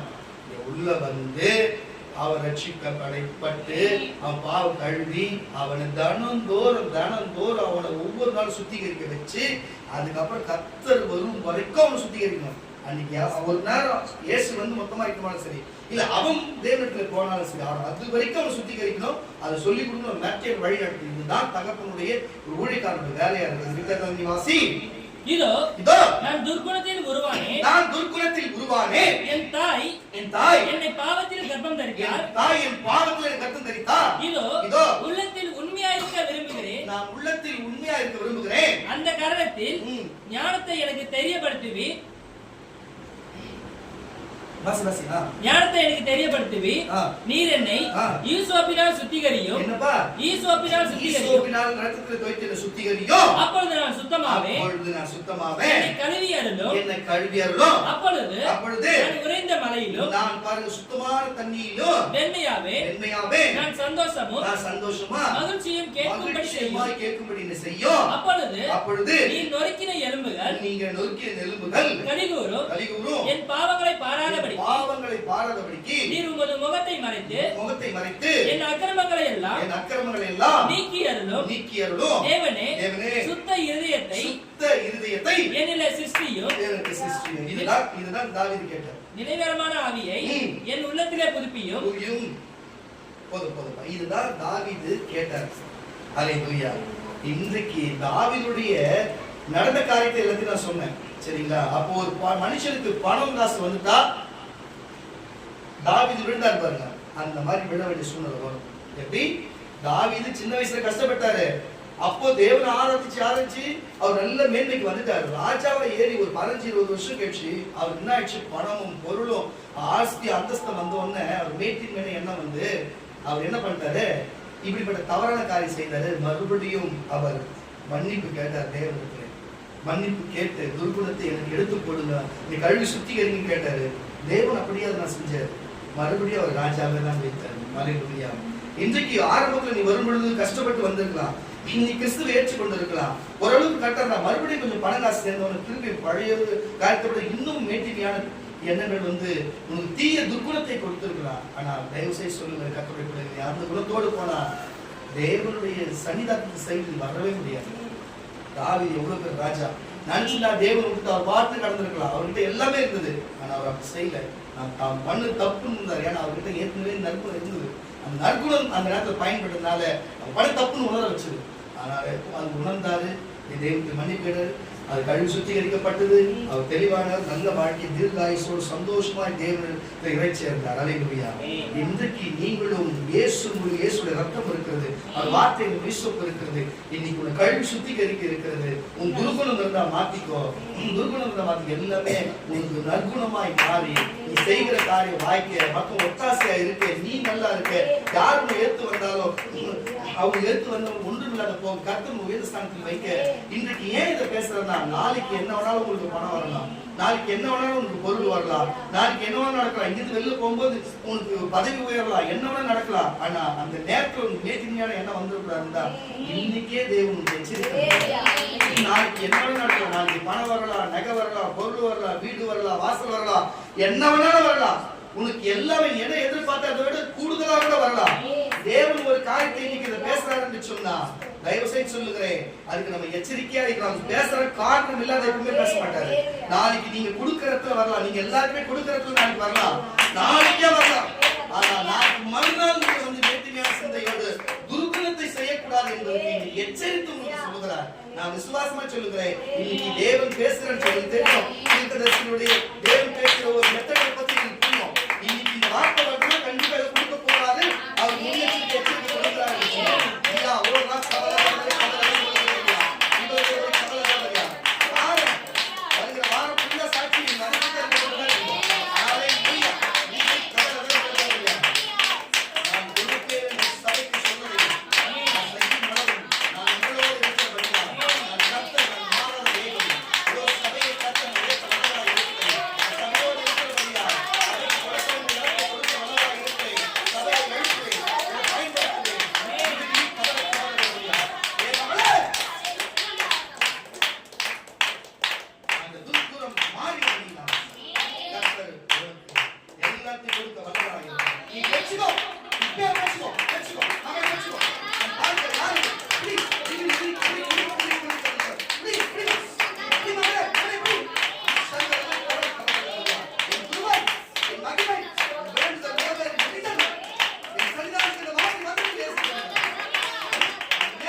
எச்சரிக்கையாயிருங்கள். இப்படிப்பட்ட காரியம் இருக்கிறது. எச்சரிக்கையா இருந்து இந்த துர்குணம் வேணாங்க கர்த்தருடைய பிள்ளைகளே. நமக்கு வேணாம் இந்த துர்குணம் வேணாம். நம்ம நற்குணத்தோடு வாழ வேண்டும். நம்ம இயேசுடைய பிள்ளைகளா இருக்கிறோம். இயேசு நமக்கு இருக்கிறார். ஒரு கிறிஸ்தவனுக்கு குறிப்பிட்ட மார்க்கம் அப்படி செய்துனா நம்ம அப்படி செய்யக்கூடாது. எல்லாருக்கும் சந்தோஷமா நம்ம எங்க வேணா போலாம், எங்க வேணா வரலாம். தேவனுடைய நாம மகிமையோடு நம்ம நடந்து கொள்ளணும் கர்த்தருடைய பிள்ளைகளே. அதுதான் நான் உங்களுக்கு சொல்லுகிறது. நீங்க புரிஞ்சு நடந்து கொள்வீர்கள் நான் புரிந்திருக்கிறேன். நீங்க புரிஞ்சு கொள்வீர்கள் நான் எண்ணுகிறேன். அல்லேலூயா.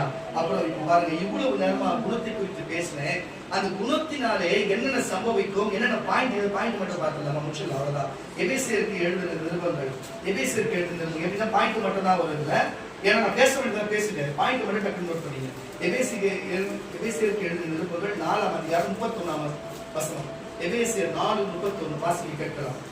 சகலவிதமான கசப்பும், நல்ல கவனிங்க. இதெல்லாம் துர்குணத்துல சேர்ந்து வந்த பாயிண்ட்ல சகல விதமான கசப்பும், கோபமும், பாருங்க, கசப்பு, கோபம், மூர்க்கமும், கூக்குரலும், தூஷணமும், திட்டுறதும், மற்ற எந்த துர்குணமும் இது சேர்ந்து வந்துச்சா? இது எல்லாமே துர்குணத்தில் சேர்ந்தவர். என்ன பசங்க பாசியா? சகல விதமான கசப்பும். நல்லா கேட்டுங்க. யார பார்த்தாலும் அவன் ஒண்ணு செஞ்சா பிடிக்காது, அவன் ஒண்ணு பண்ண பிடிக்காது, அவன் ஏன் பிடிக்காது, அவன் பேசுறது பிடிக்காது சொல்றாங்க பாருங்க. அதுதான் கசப்பும், கோபமும், மூர்க்கமும், கூக்குரலும், தூஷணமும், மற்ற எந்த துர்குணமும் இதெல்லாமே துர்குணத்துல வருது. இன்னும் அவர் பேர் சொல்லாம இன்னும் சேர்த்துக்கிறார். குணமோ உங்களை விட்டு நீங்க கடவுளே, ஒருவருக்கு ஒருவர் தயவாயும். இதெல்லாம் சொல்றேன். அப்போ உங்களுக்கு நற்குணம் இருக்குன்னா நற்குணத்துல இருந்தீங்க. அப்போ ஏற்கனவே தயவு பார்க்கலாம்.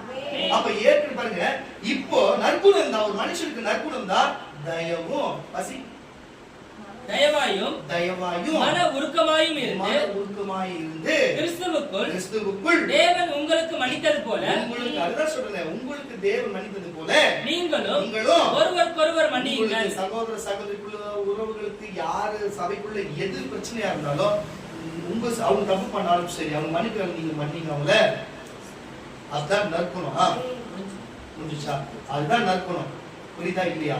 வீம்பா பண்றதெல்லாம் அது பாத்தீங்கன்னா உங்களுக்கு தெரிஞ்சிருக்கும். நற்குணம் என்பது எங்க வருது? இப்படிப்பட்ட நல்ல காரியத்தை செய்து அவங்க பண்ணிட்டா அது நற்குணத்துல வருகிறது. அல்லேலூயா. தீத்துவின் புஸ்தகம், தீத்துவின் நிருபங்கள் 3ஆம் அதிகாரம் 3ஆம் வசனம். தீத்து 3:3.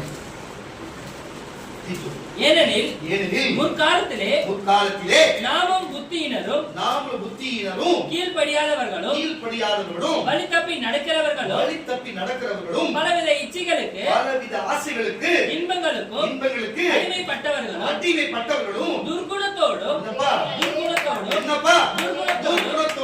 பொறாமையோடும் ஜீவனம் பண்ணுகிறவர்களுக்கு, வாழ்க்கையில வாழ்ந்தவர்களுக்கு, பகைக்கப்பட்டவர்களுக்கும் ஒருவரை ஒருவர் பகைக்கிறவர்களுமாய் இருந்தோம் நம்முடைய இரட்சகராகிய தேவனுடைய தயையும். இப்ப நான் கேட்ட தப்பு இல்லையா? தப்பு இல்ல. அப்போ ஒரு கிறிஸ்தவனை பார்த்து இன்னொரு கிறிஸ்தவன் பிடிக்கலன்னா பகைக்கிறது தானே அர்த்தம். நம்ம ஆரம்பத்துல நம்ம பகைக்கிறவங்களா இருந்தோம். இனி கிறிஸ்துக்குள்ள வந்தா நேசி வந்தாங்க. உன்னை நேசிக்கிறவங்க நேசிக்கிறேன்னு சொன்னாரு. இவன் நேசிக்கூடாது, அவன் நேசிக்கூடாது, இவன் நேசிக்கூடாது ஒரு பாயிண்ட் வச்சிருக்கிறாரு. நான் கொடுக்குற பாயிண்ட் அங்க கொடுத்துருக்காரு. மத்தியு, மார்க்கு, யோவான், லூக்கால வாசி தேவன் யாருன்னு தெரியும். தேவன் யார் பண்றீங்க? எங்க சர்ச்சு, உங்க சர்ச்சு, அந்த சர்ச்சு. மத்தியு, மார்க்கு, யோவான், லூக்கால மட்டும் நீ படிச்சுனாவே போதும். பைபிள் மொத்தம் கரைச்சி வச்ச மாதிரி இவ்வளவு வார்த்தைகள் ஆண்டவராகிய இயேசு சொன்னார். என் வார்த்தை வசனமே உன்னை இறுதியினாலும் நியாயம் தீர்க்கும், கடைசியினாலும் நியாயம் தீர்க்கும், நியாயம் விசாரிக்க சொன்னார். அவர் அங்கதான் பேசிருக்கிற வேற எங்கேயோ பேச கொஞ்சம் தெய்வசம் நடக்கும். மனுஷனுக்குள்ள மனுஷன் எதுக்கு விரோதம், ஒரு சபைக்குள்ள எதுக்கு விரோதம், குடும்பத்துக்குள்ள எதுக்கு விரோதம்? வசந்த வாசிக்கலாம். ஏனெனில் ஏன்னா முற்காலத்திலே முன்னாடி இருந்து வாழ்ந்த காலத்திலே நாமும் சேர்ந்து புத்தியினரும் கீழ்ப்படியாதவர்களும் கீழ்ப்படி புத்தி கெட்டவனும் கீழ் மதிக்காதவனும் வழி தப்பி நடக்கிறவர்களும் ஒழுக்கமா தேவன் கொடுத்த வார்த்தைப்படி நடக்காம நம்ம விருப்பத்துக்கு போனவங்களும் பலவித இச்சைகளுக்கும் பலவித தேவைப்படுற ஆசைக்கு இணங்கி என்னவனா செய்தோம் இன்பங்களுக்கும் அடிமைப்பட்டவர்களும் துர்குணத்தோடு கெட்ட குணத்தோடும் பொறாமையோடும் ஜீவனம் பண்ணுகிறவர்களுக்கும் இப்படி எல்லாம் வாழ்க்கையில வாழ்ந்த முன்னாடி பகைக்கப்பட்டவர்களும் தேவனால் ஒருவரையொருவர் பகைக்கிறவர்களுமாய் இருந்தோம். மனுஷனை பார்க்கிற பகைக்கிறோமோ நம்முடைய இரட்சகராகிய இன்றைக்கு நம்முடைய இரட்சகராகிய தேவனுடைய தயையும் அவருடைய தயவினாலையும் மனுஷர் மேலுள்ள அன்பும் அவர் மனுஷன் மேல் நமக்கு கொடுத்த அன்பும் பிரசனமாகும் போது கிட்ட கிடைக்கும் போது நாம் செய்த நீதியின் கிரியைகளின் நிமித்தம் அவர் நம்மை ரட்சியாமல் தமது இரக்கத்தின்படியே ஒண்ணு ரெண்டு நம்ம 4 பேருக்கு நல்லது செஞ்சிருந்தாங்க, அதனால நம்ம ரட்சிக்க காப்பாத்தாம அவருடைய கிருபையினாலே இரக்கத்தின்படியே மறுஜென்மம் முழுக்கினாலும் பரிசுத்த ஆவியினுடைய புதிதாக்குதலினாலும் நம்மை ரட்சித்தார்.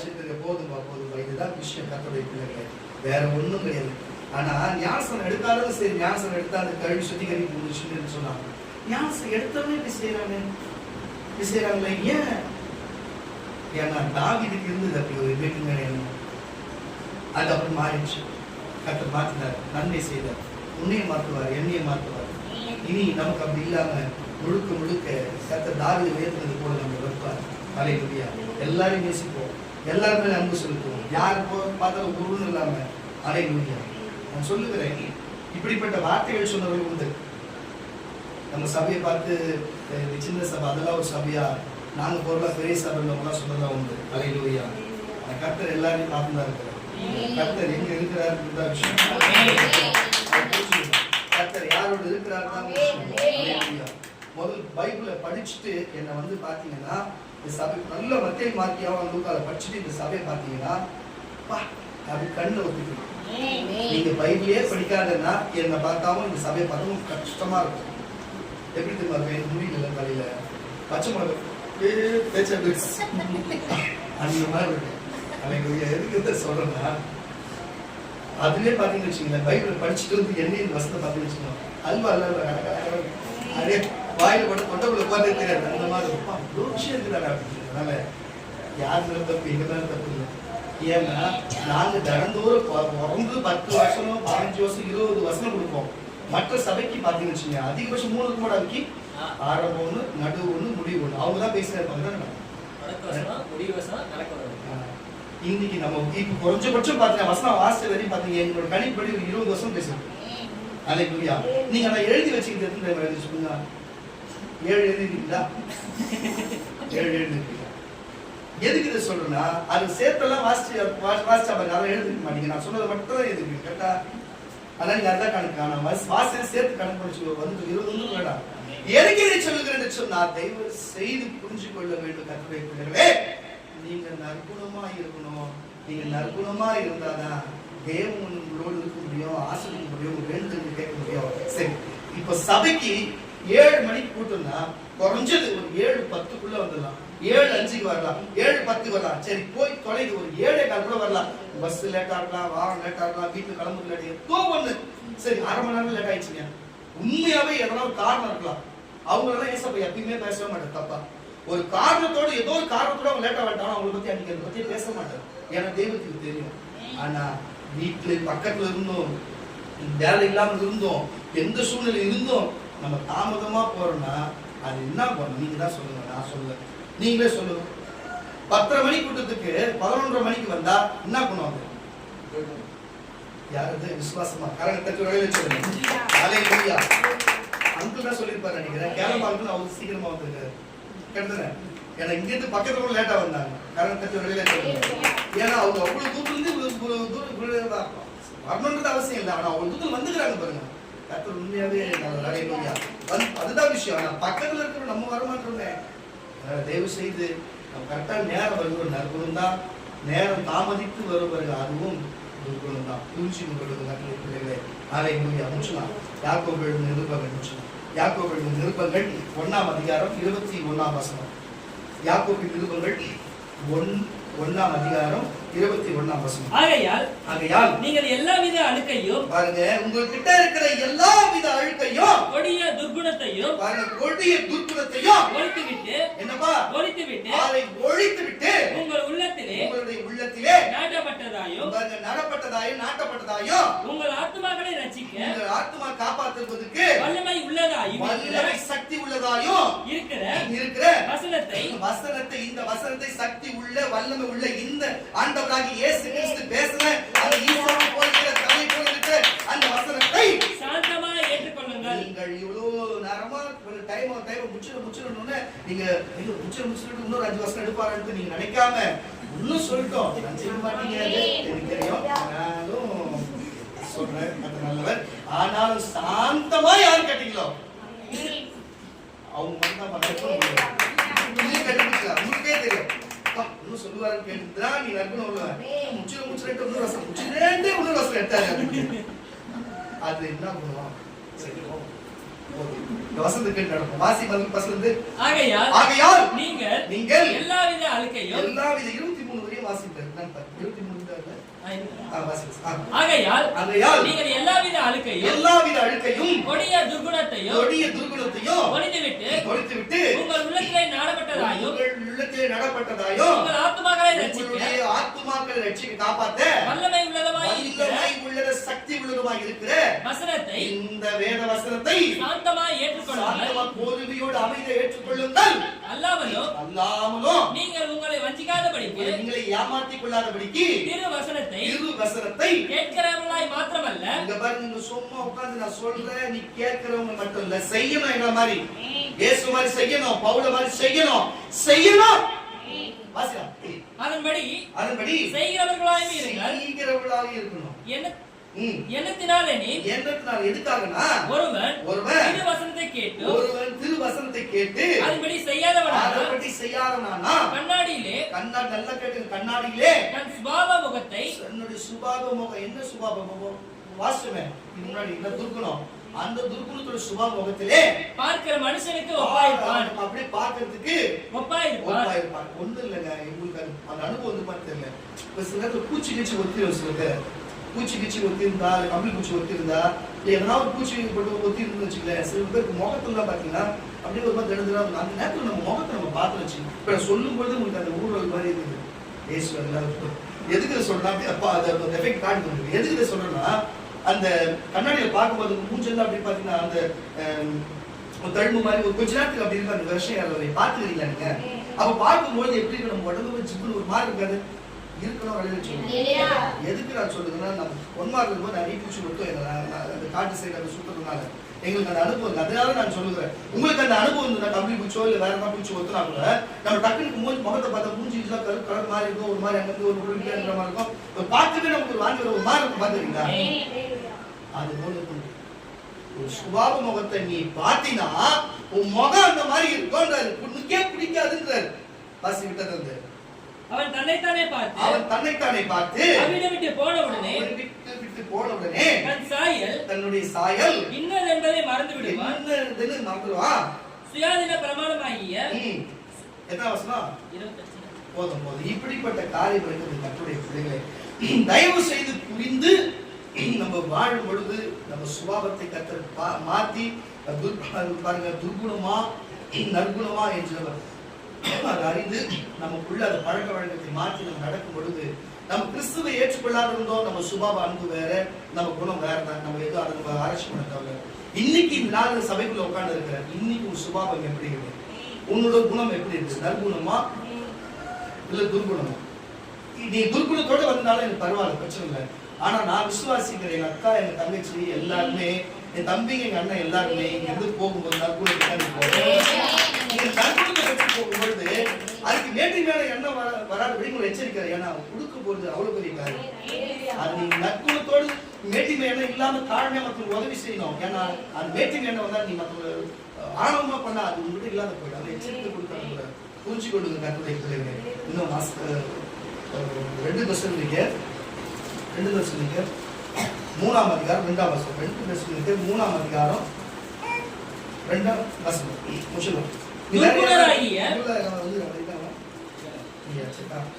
துர்க்குணராகிய பொல்லாத மனுஷன் துர்க்குணராகிய பாருங்க, துர்க்குணம் உரமா பேசியிருந்தோம்.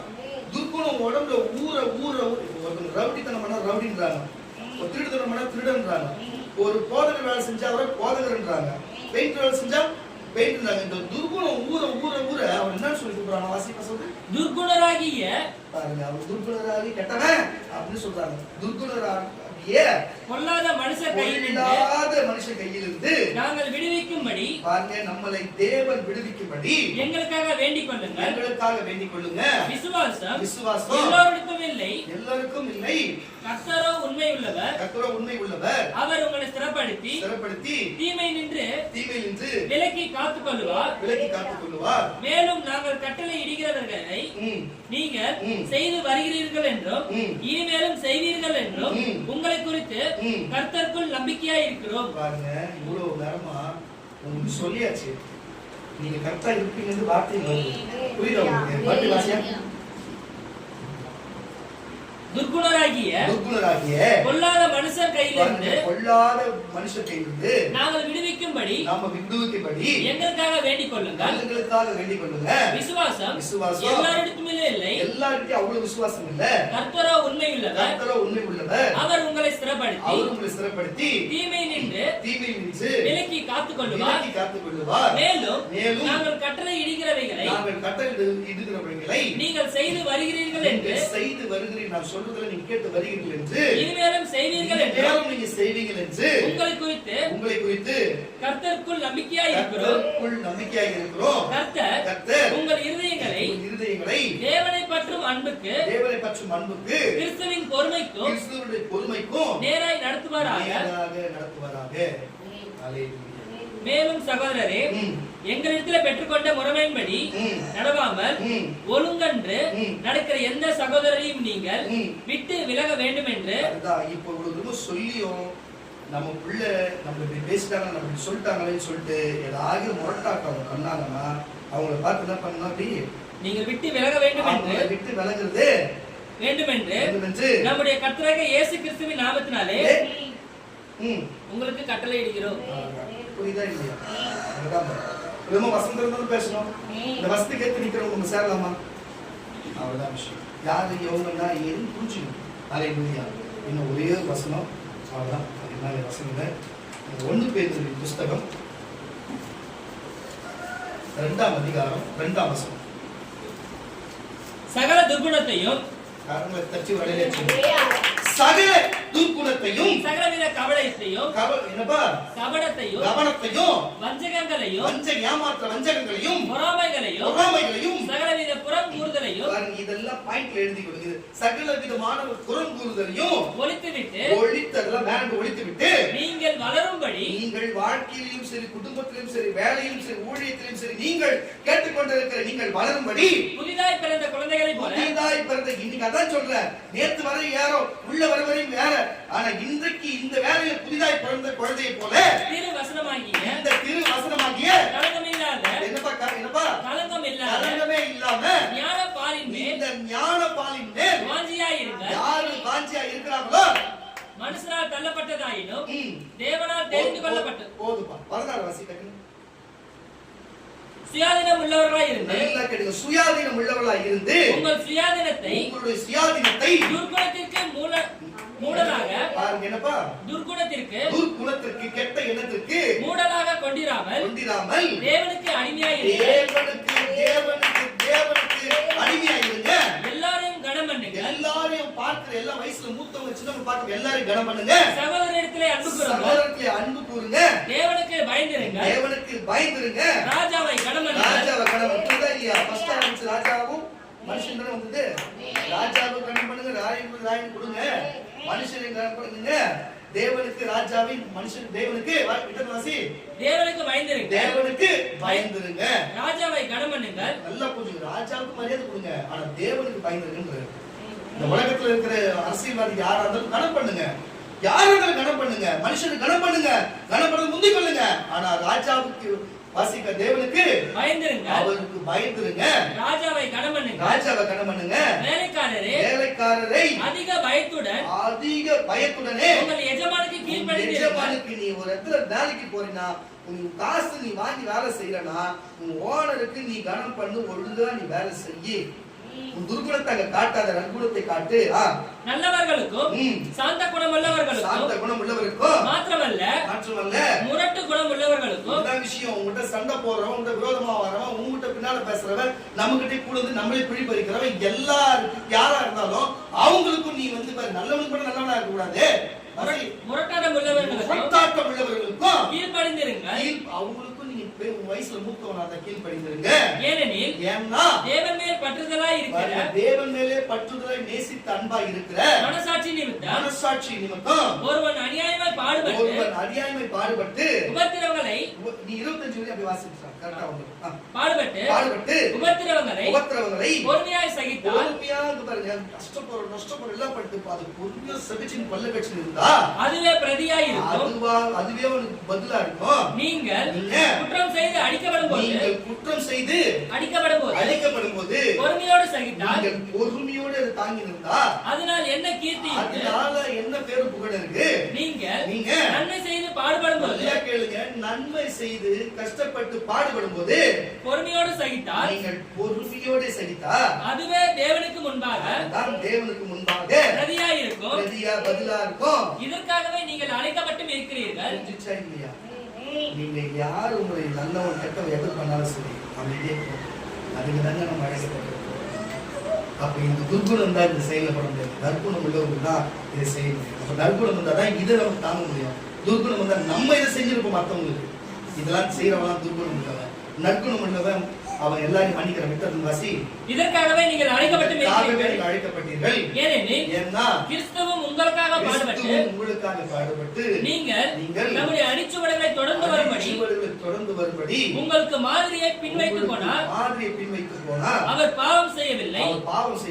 அவருடைய வாயில் வஞ்சனை காணப்படவும் இல்லை. அவர் வையப்படும் போது பதில் வையாமலும் பாடுபடும் போது பயமுறுத்தாமலும் நியாயமாய் தீர்ப்பு செய்கிறவர்களுக்கு நம்மை ஒப்புவித்தார். நாம் பாவங்களுக்கு செத்து நீதிக்கு பிழைத்திருக்கும்படி அவர் தாமே நமது சரீரத்திலே நம்முடைய பாவங்களை சிலுவையின் மேல் சுமந்தார். அவருடைய தழும்புகளால் குணமானீர்கள். அவருடைய தழும்புகளால் சுகமானீர்கள். சிதறுண்ட ஆடுகளைப் போல இருந்தீர்கள். முன்னாடி எங்கேயோ சுத்தி திரிந்து கஷ்டப்பட்டீங்க. நல்ல சபை, நல்ல ஒரு கொடுக்கப்பட்ட நீங்க பாதுகாப்பான இடத்துல வந்து சிதறுண்ட ஆடுகளைப் போல இருந்தீங்க. இப்பொழுதோ இன்னைக்கோ இந்த நிமிஷத்திலயோ உங்கள் ஆத்துமாக்களுக்கு மேய்ப்பரும் கண்காணிமானவர்களே திருப்பப்பட்டிருக்கிறீர்கள். பேசும்போது ஒரு வார்த்தை சொல்லினே அப்போஸ்தலர் நடவடிக்கை புஸ்தகம் 8ஆம் அதிகாரம் 22ஆம் வசனம். அப்போஸ்தலர் நடவடிக்கை புஸ்தகம் 8ஆம் அதிகாரம் 22ஆம் வசனம். இப்ப நான் உங்களுக்கு ஜெபம் பண்ண வச்சுவேன், உங்க மேல கை வச்சு ஒரு பரிசுத்தாய் வருதுன்னு ஒரு அடையில சொல்லுங்க. அப்போ நோய் சுகமான ஒரு அடையில சொல்லுங்க. இதை நான் போய் ஒருத்தங்கிட்ட போய் பணம் கொடுத்து வாங்க முடியுமா? ஆனா இதை பார்த்தவன் ஒரு பணம் வச்சிருக்கிறதுனால நான் சொல்றேன், ஒருத்தன் மேட்டுமையா இருந்தா அவன்கிட்ட பணம் இருக்குதுன்னா இந்த ரோடு எவ்வளோ, இந்த மரம் எவ்வளோ, இந்த வாகனம் எவ்வளோ, இது எவ்வளோ, இதையும் நான் சேர்த்து வாங்கிக்கிறேன், அது பின்னால வாங்கிக்கிறேன்.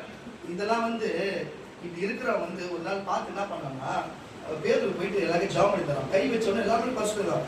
இது நீ கை வச்சோன்னு பரிசுத்தாய் வருத, நான் போய் மற்றவங்க மேலே வச்சிருப்பேன் வரணும், நான் காசு தரேன், எனக்கு வச்சு விடுறியா, என் மேலே கை வைக்கிறியா, நானும் எல்லாரும் மேலே இந்த பரிசுத்தாய் வரணும்னு சொல்லிட்டு கேட்டாங்க.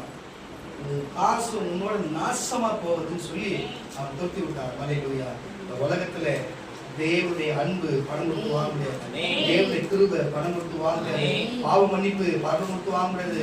பரலோக ராஜ்யம் பணம் கொடுத்து வாங்க முடியாது. நித்திய ஜீவன் பணம் கொடுத்து வாங்க முடியாது. தயவு செய்து இதெல்லாம் இருக்கு. இந்த பூமியில வரங்கள், கிருபைகள், கனிகள் எல்லாம் பணம் கொடுத்து வாங்க முடியாது.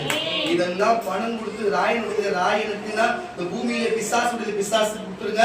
பூமியில மனுஷனுக்கு கொடுத்துருங்க, அதிகாரத்தை கொடுத்துருங்க. ஆனா தேவனுக்கு தான் வாங்க முடியும். தேவன் தான் அவருக்குரியது, அவருக்குரிய ஆளு கொடுக்க முடியும். ஆமான்னா ஒரு அறையில சொல்லுங்க. சில காரியம் எல்லாம் இருக்கிறது. இது இருந்தா உலகத்துல என்ன வேணா வாங்கலாம். ஆனா பணம் இருந்தா இதெல்லாம் வாங்கவே முடியாது. பணம் இருந்தா நான் சொன்ன இது எதுவுமே வாங்க முடியாது. ஆனா இது இருந்தா உலகத்துல பணமாவது, உலகத்துல எதுவாவது விசுவாசம் கூட வாங்கலாம். தயவு செய்து சொல்லுகிறேன், புரிஞ்சு கொடுங்க கர்த்தருடைய பிள்ளைகளே. வாசியான வசனம் சொல்லுங்க.